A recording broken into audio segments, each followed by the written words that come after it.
moyens actuels. Le fait qu'on n'ait pas mis à votre disposition, des moyens de fonctionnement et même les salaires. Oui. Bon, le manque de moyens est dû à une situation générale du pays. Il y avait même, je suis au courant que beaucoup de ministères souffraient comme nous de manque de moyens pendant tout ce temps. Et je sais aussi que des institutions ici même en Afrique, rares sont les institutions qui en quelques années ont pu avoir tous les moyens qu'ils voulaient. C'est l'état de pauvreté générale du pays qui nous sommes victimes de la situation globale de notre pays. Le pays n'a pas les moyens de toutes ses ambitions, donc nous voulons que ça avance et c'est le cas parce que nous avons été pris en charge dans le budget rectificatif 2015, même si les fonds ne sont pas encore à notre disposition, et nous sommes pris en charge dans le budget 2016.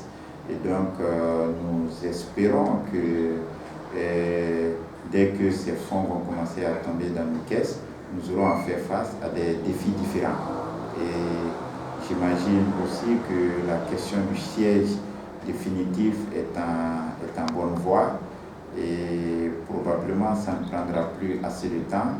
Et aussi, j'ai appris ce matin que, parce que les membres du bureau exécutif sont pris en charge, sont payés comme des fonctionnaires, mais depuis notre mise en place, on n'avait pas encore eu ces moyens, comme vous l'avez signalé, mais j'ai appris aujourd'hui que pour le mois de novembre, les salaires pour les 5 membres du bureau exécutif sont disponibles.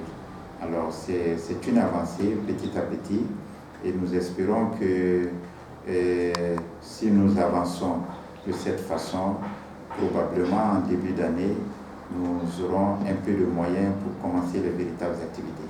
M. Kaba, depuis la mise en place de la Cour constitutionnelle, est-ce que votre institution a été saisie par un quelconque citoyen quant à la violation de ses droits fondamentaux? Pour le moment, non. Pour une raison fondamentale, c'est que les 2 raisons fondamentales, nous n'avons pas encore le siège définitif qui permettrait de mettre toute l'administration de l'institution en place et les procédures de saisine et de traitement des plaintes. Parce que, comme je vous ai signalé, nous pouvons aujourd'hui ouvrir la porte aux saisines.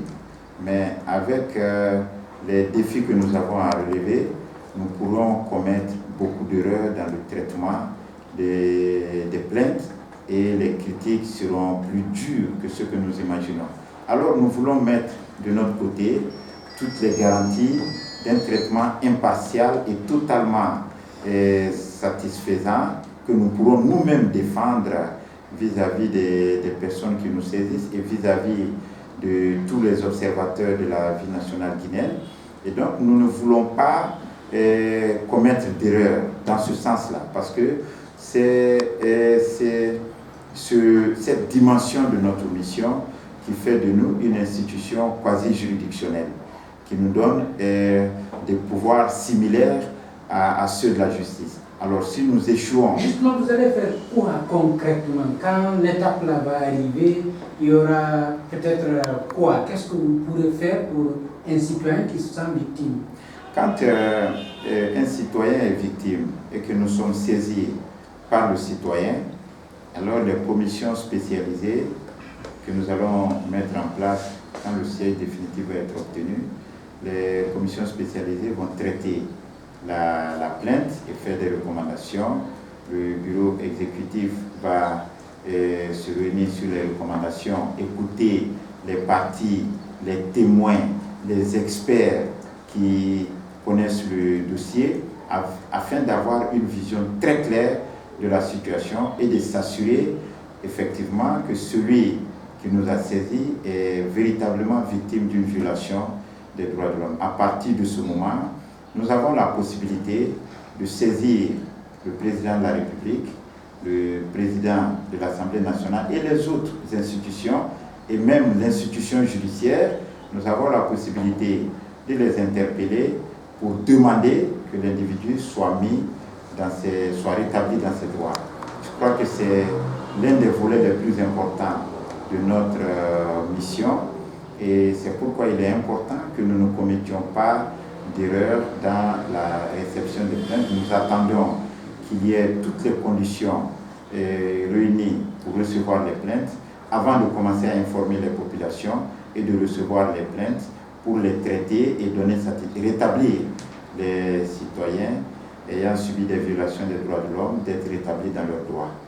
Monsieur Kaba, au regard des conditions de détention des prisonniers dans notre pays, est-ce qu'on ne peut pas déduire que ces prisons sont devenues des lieux de violation des droits de l'homme?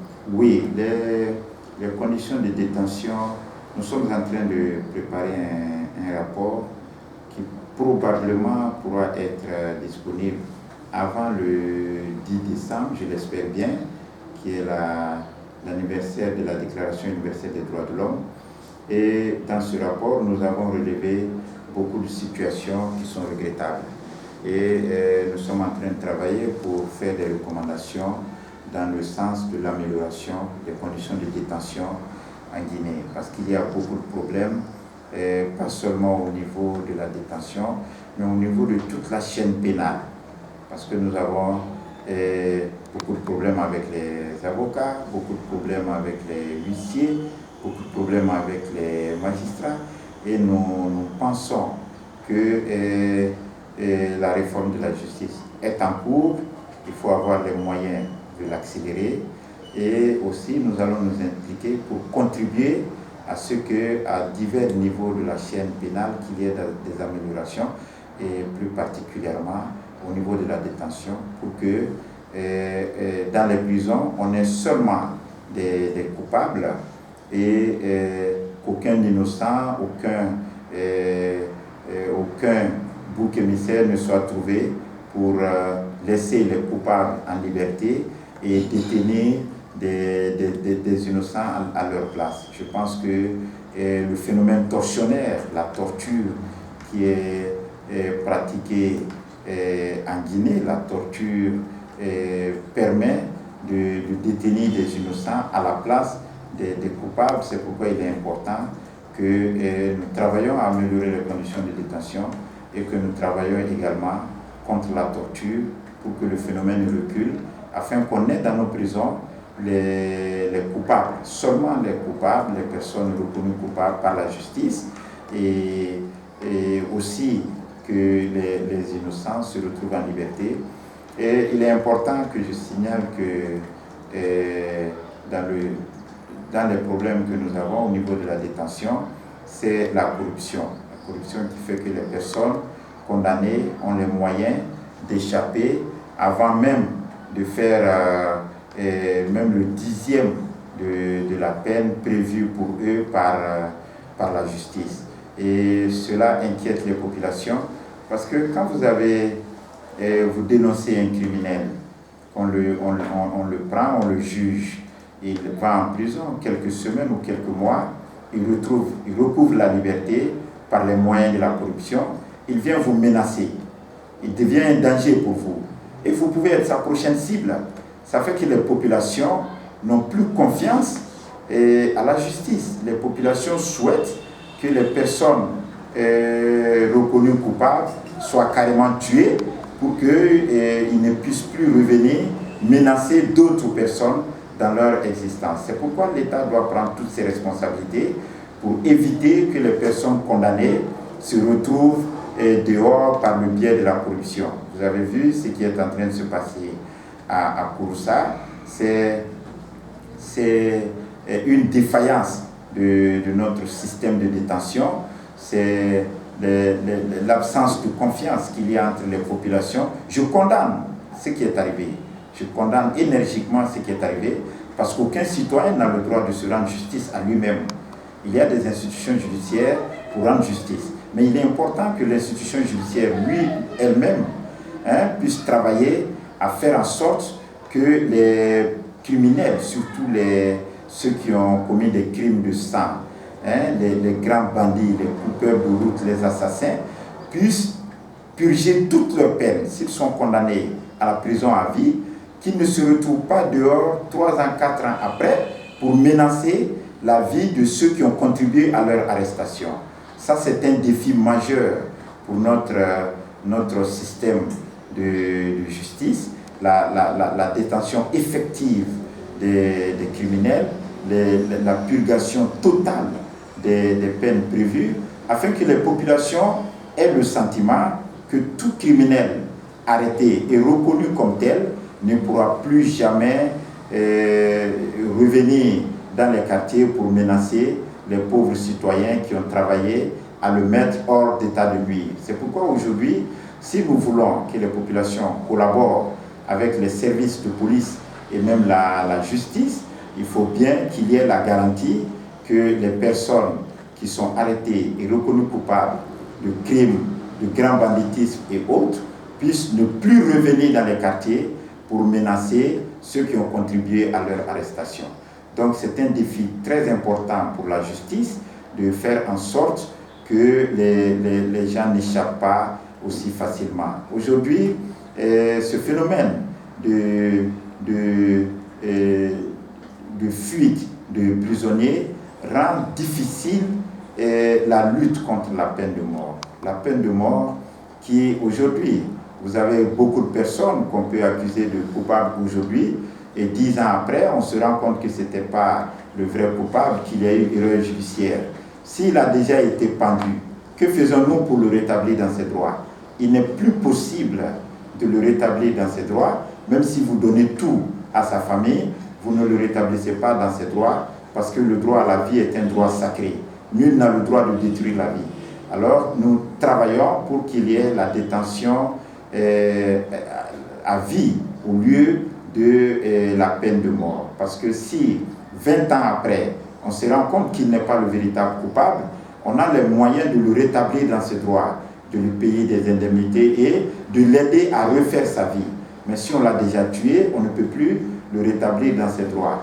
Mais notre position de lutte contre la peine de mort se fragilise chaque jour par ces évasions des prisons, de grands bandits qui s'évadent et qui retournent dans les quartiers pour menacer les populations. Et les populations aujourd'hui qui étaient sur le point, beaucoup étaient sur le point d'adhérer à l'esprit selon lequel la prison à vie pouvait véritablement remplir la mission pour laquelle nous appliquons la peine de mort. Mais aujourd'hui, ces personnes sont en train de désespérer de cette alternative parce que ces personnes pensent que une personne qui n'est pas tuée peut à tout moment, quelques mois, quelques petites années après, se retrouver dans les quartiers et tuer encore d'autres personnes qu'on ne peut plus réveiller. Tuer des citoyens, aller en prison, revenir, tuer encore, repartir. Ça encourage la récidive et ça fait que les populations n'ont plus confiance à la justice. Donc il est important que nous travaillions sur ces différents volets pour que la confiance soit rétablie entre la population et nos institutions de justice.